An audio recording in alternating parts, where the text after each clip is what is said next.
name is Lana Burnley. I am a realtor. I am a makeup artist. I am an urban consultant. I am a survivor. I am compassionate, but I am passionate to give hope. That's my mission. And most of all, I am a friend. I want to thank you all to take time out of your day this morning. Oh, I know. I'm going to frame myself around this card. Thank you for taking the time out of your busy schedules to join Janet, myself, and all the other speakers today. Is that better? That's okay. We'll just frame my face around it. Yeah. It's okay. I need my notes. So, living a life of impact. But caution. I'm going to speak of things that may be uncomfortable. I'm going to tell you how I feel and how things happened. I speak of details that include anatomy, medical procedures, and some deep, dark feelings that I went through to get to the point where I am here today. But I'm here to give you hope. Hope to overcome the impact that happens to you, and hope that you can make an impact in this world. Prepare for impact. What does that mean? Those words are meaningless to me, or they were meaningless to me. What is impact? Hello? What is impact? Car crash, so falling from the roof onto the ground. Is it an explosion? I don't know. Those would be the most immediate examples that come to my mind. However, impact is different for everyone. Some event or person, what it really means is some event or person that has a significant effect on another person. Probably one of the most significant, impactful events for all of us was 9/11. Remember that day? That was the day the world stopped turning. Agreed? That was pretty impactful. The world changed because of 9/11.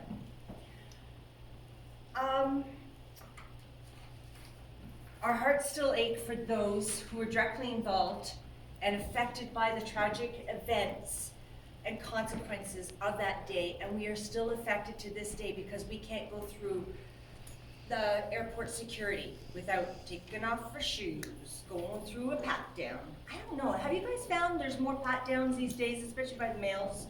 I don't know, I'm just, for some reason, I don't know about these CSBs, guys.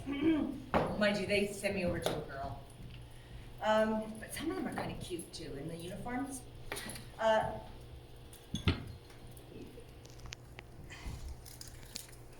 The tragic events and consequences of 9/11. So much has changed as a result of that day. So the best way to prepare for impact is with an open mindset, otherwise known as a growth mindset. So this is what we're going to sort of talk about.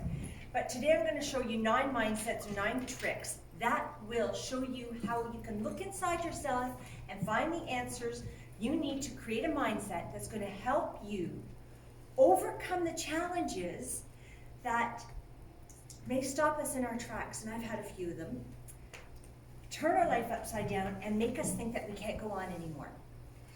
Now think back to some time in your life when everything changed. What happened? How did it make you feel? What effect did it have on you and your family? What were the long-term effects? Believe me, these things do create long-term effects. When, especially if they're feeling, because you can still feel. What were you doing when 9/11 happened? I remember what I was doing when I was in a spa, and I could never go back to that spa again. I just felt so guilty. Mindset number 1. Open our hearts to sharing. Everyone in this room, now this is my disclaimer, everyone in this room has experienced a traumatic event or in the past, like a traumatic event, whether it be a diagnosis, the death of a loved one, or maybe going through something right now. I get it. I understand, and I'm not taking away from that. I want to tell you how I got through my challenges. Each of one is unique, and we experience life differently. There we go. We have our own issues. We have our own sickness, our own family issues, and our own diagnosis, depression, but we are here to help each other. By opening up and sharing our stories and being vulnerable and exposing our soft underbelly, right? It's far from perfect. It will give others the permission to do the same thing. When we expose our vulnerabilities, we all help each other, and it will make you feel more like exposing yours and telling your story. You will learn today that you are not alone, and that's one thing that's really, really, really important. Mindset number 2. Our past does not equal our future. What happened to my notes?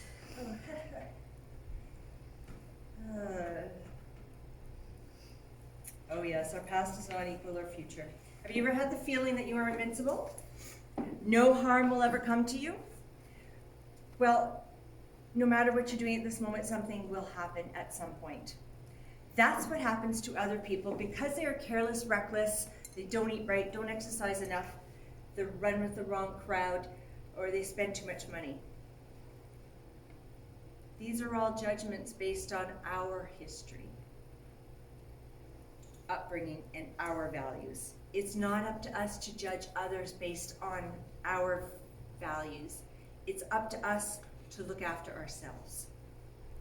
Be the best people we can be and have fun while doing it. So our history does not equal our future. You can change it. Okay, my story. Let me get down to it. This is me.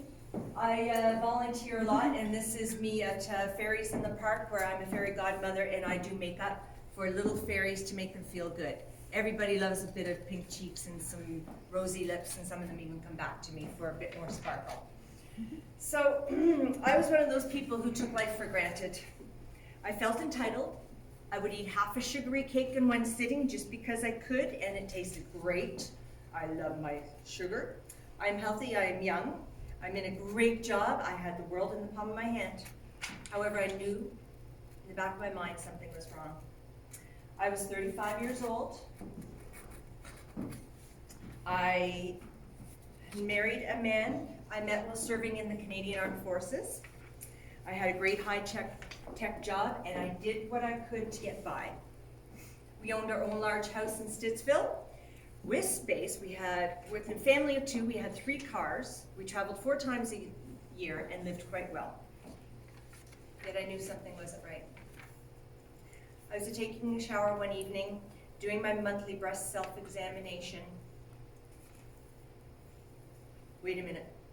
The right breast feels a bit thicker than my left breast, like a lump of butter. Perhaps a little less than a quarter cup of butter under this breast, just under the skin. What the heck? Just to be sure, a biopsy was scheduled at the Women's Breast Health Center, brand new facility. This was brand new back then, at the Civic Hospital, which served men and women. Yes, men get breast cancer too. The nurses were kind and they gave me hope, and they said that 80% of the biopsies were normal. Cool, that was me. I'm good. So, a bit of freezing, suction straw of cells, and we're off, never to be seen again. Or perhaps not. The sequence of events that followed are very unclear now that I look back. The next thing I knew, I was at the Queens by Carleton Hospital waiting for the best breast surgeon in Ottawa to finish up emergency radical mastectomy. It wasn't going to be me, no. So he could perform a surgical biopsy. It was then I was given my first diagnosis. I was 35 years old. I heard nothing else. Impact. That changed my life. I'm too young to die. I don't have a will made up. I have a mortgage. How will that be handled? A black cloud hung over me that weekend. It was heavy. It was black. It was dark. It was so foreboding. which I learned is perfectly normal. These are normal feelings. So, moving forward, mindset number 3, you have to take control. Number 4, by taking action. If you keep doing what you're doing, you're going to remain where you are. So you've got to do something. I knew by Monday morning of that weekend, my black weekend, that I had to snap out of this black state or I was going to die. I refused to see myself like that. I was not going to die. I had too much to do. I knew that in my heart. Remember, this was 20 years ago when I was 35. Yeah, 22 years ago. So and so many things have changed since then. It started the whirlwind. I started the whirlwind, which changed everything. I wasn't going to wait for the system to refer me. I wasn't waiting for any doctor. Let's get this healing process started. I made phone call after phone call to get the first doctor who would take me. So, when you building confidence, when you take action, you are taking control. Taking control builds your confidence, which you need to heal yourself. In my case, I talked to survivors. I cut my hair very, very short. I bought zippered sweaters because I knew there was going to be a lot of exposing going on here and made it very easy. So I don't have a bra like Janet to put in my $1 million anymore. I don't need to wear one. And I ordered some really cool wigs, like Raquel Welch wigs and things like that. Cancer or any serious diagnosis of anything not only affects you, but it affects the family and the spouse most of all. My feelings were so screwed up, but I knew nobody else was going to fix me. It was up to me to heal. Because my cancer was locally advanced, they needed to shrink the tumor first, so the experts started me on chemo right away. And then we had surgery, and then we had radiation. A few things the doctors don't tell you is the long-term effects of all these treatments. It's not just about your hair falling out, which is the most obvious. It's getting a nice, shiny, bald head. And your bald heads are shiny. It's really cool. But the chemo takes years to dissipate from your body. Radiation causes permanent scarring, and I got permanent scarring that must be treated differently than the rest of your skin. And the surgical scarring is most likely for good. In my case, they removed 22 lymph nodes out from under my right arm to determine if the cancer had spread. They don't have to do that anymore. So these days, remember this was 22 years ago, I'm still wearing a sleeve so that I don't swell up on this side, especially in cold weather or when something happens. So, you know, and this way I can wear my bling too when I'm wearing my sleeve. If I'm not wearing my sleeve, my bling doesn't fit. So that's not good. You gotta have bling, right? Yeah. So every inch of this journey not only impacted me, it also impacted so many other people. My husband, who took time out of his career, and this was a lot of time, remember this lasts over a year, to drive me to chemo and radiation. Unfortunately, we later separated, and he hung himself. My mom and dad, who were virtually helpless, other than to bring food to me when I was able to keep it down. My brothers and sisters who wanted to help, but they didn't know what to do. And friends drove me to treatments. Other friends, especially my Nortel girls, because I was in high tech back then, pitched in to buy me this really cool Raquel Welch wig. I had a picture of it, but I forgot to put it up there. It looks so cool, like Raquel Welch, right?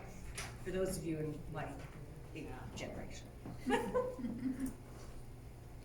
Mindset number 5, realizing you are not alone. It was at this time I realized I am not alone. You all heard the saying that it takes a village? Well, it takes a village to get through some of the most challenging times in your life. Don't do it alone. There are so many other people involved in the care and nurturing and overcoming any challenge, including diagnosis, illness, grieving, money challenges, Jolene, depression, anything. I reached out to many people for guidance. and assistance, including the church closest to my home. I went to the group support sessions that were provided by the Women's Breast Health Center, and these people were invaluable to me. They made a huge difference in my life. And as an aside, I'm going to talk about the word should. I learned this at the Women's Breast Health Center. Stop shoulding on yourselves. Please. Think about when you use the word should. It's usually when you're criticizing someone or yourself. I should have done this, right? You should do this. It means that you are criticizing someone, indicating correctness by your standards. Well, you are not them. So no, don't do it. Watch how you use the word should. Perhaps there are more positive ways to make a suggestion. Try this. Have you tried this? Here's a suggestion. Try this way or do it this way. No more shoulding, okay? I'm just as bad. I should on myself every now and then, although I don't do it as much. Mindset number 6. Embrace the positive. You know that song, you got to accentuate the positive? Well, let's embrace the positive. When I embraced the positive and light, I was happier, which led to health. So it only made sense to keep it up. There is positive in every situation, no matter how far we may have to stretch it. For example, my great-grandmother, oh, she was so cute. When she was looking for something positive in the worst type of situation, she would say, well, at least he's clean. Okay, Grandma, yeah, I guess he does clean up good. Or when you're looking at a disaster, look for the helpers, right? Look for the people running into those burning buildings. Some of them may not come out, but those are the positive people. It was also at this time that I learned, or I realized that life is really short. So I can't keep doing what I was doing. I was in high tech just because society expected it of me. Back in the 80s, that was where you made your money, your moolah, and I did make money in high tech. I was in computer analysis and systems management, and I was bored to death. I worked with very dedicated people who didn't want to step outside their comfort zone, so it was time to follow my dreams. Another impact. I gave up a very lucrative, high, reliable career in high tech with Nortel, Corel, all those wonderful companies, and became a realtor. Probably one of the hardest self-employed type jobs that you can ever have, because you're always working with someone else's hundreds of thousands of dollars, and like Jolene, I work 25 hours a day, 8 days a week. I've actually had to set aside a couple of clients who have texted me already this morning. But it's not about the money. It's about seeing families in transition. It's about assisting people at a crucial change in their life. It's about helping others. Fortunately, I found my calling, but it took a lot of looking inwards to see what I really wanted to do. It took a lot of courage to get out of my 9-to-5 high-tech job and go into 100% commission. Jolene's just saying, oh yeah, I can feel it. Another impact. Well, many successful years in real estate and my final cancer center follow-up, it was time for my last scan, my last x-ray, my last ultrasound. Guess what? We weren't over yet.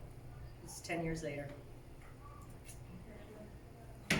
At my final follow-up,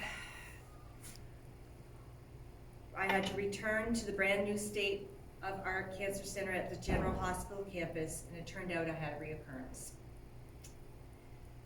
Bam, taking control. This time, there was not a delay in sight. I wasn't accepting anything, nor was I going to accept any delay, and I'm not going to die again. I have found my purpose, and I'm living it right now. So let's get this show on the road. I had a full mastectomy immediately. I waited 1 month, then I went straight into chemotherapy. Radiation was out of the question because I had had my maximum lifetime dosage 10 years earlier when I was 36. I really glow at night when you turn off the lights. It's so much fun in the bedroom. Oh my. So mindset number which one? 7. Determination and stubbornness. I experienced a level of determination at this point I'd never felt before. I'd seen too much and been through too much at this point in my life, and I'd also found another wonderful man, and we were going to be married that spring. But now this cancer thing was in the way. Ugh. But nothing was going to stop me. Sometimes that stubborn streak and relentless determination is good for the soul because it gets things done. I had built a level of confidence from being a successful realtor and surviving before and following my heart. It feels really good to do that. I refused to accept status quo. Mindset number 8, you gotta follow that gut feeling and pesky instinct. Follow that gut feeling. It knows you. It's that universe talking to you. I completed all the treatments once again, and 6 months later, I realized that I had to remove the second breast. It was like a tap on the shoulder from the universe. I listened. When they did the biopsy of that second breast, they found hyperplasia, which was my first cancer, and they found microcalcification, which is my second cancer. So I was about to, if I hadn't done anything, I was about to experience cancer number 3. But I listened to the universe. Thank you. Throughout all these years, I was never trying to cope with the divorce, death of my first husband, layoffs, cancer on my own. I do not have the strength to see it all myself. Although cancer is in my past, it may be who I am today. I have moved forward from cancer and the lessons it has taught me about myself, my life, who I am, and who I'm supposed to be. There's nothing wrong with the person I was before my first diagnosis, but I have become a better person because of it. In a way, it's always going to be with me. It's always transforming me. It's transforming my life. It's transforming my body. I never had menopause, for those who have had menopause. I've never had it. So when you talk about hot flashes these days, I get really jealous because I'm freezing. My body, my personality, and all that goes along with it. Choices. This is the most important one. You have choices. Take responsibility for the life you have now. Make amends. Be the person you were meant to be and not who others think you should be. Because mom wants you to be a doctor, you do not have to be a doctor. Because dad wants you to be in the armed forces, you don't have to be in the armed forces. Follow your gut. Ask about others. Make it about them. Listen to other people. They've got a lot of wisdom to share because it is about them. And I know that my happiness is my choice. It's not my husband's responsibility to make me happy.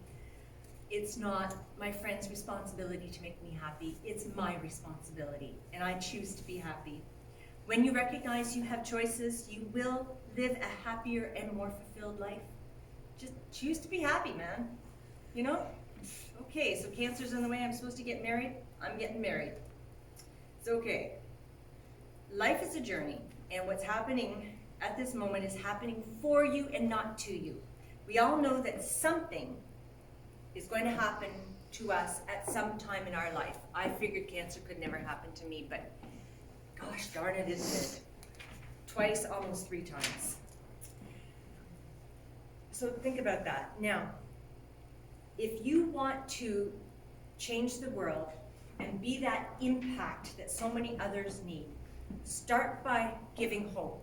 Share your story, because we all have stories here.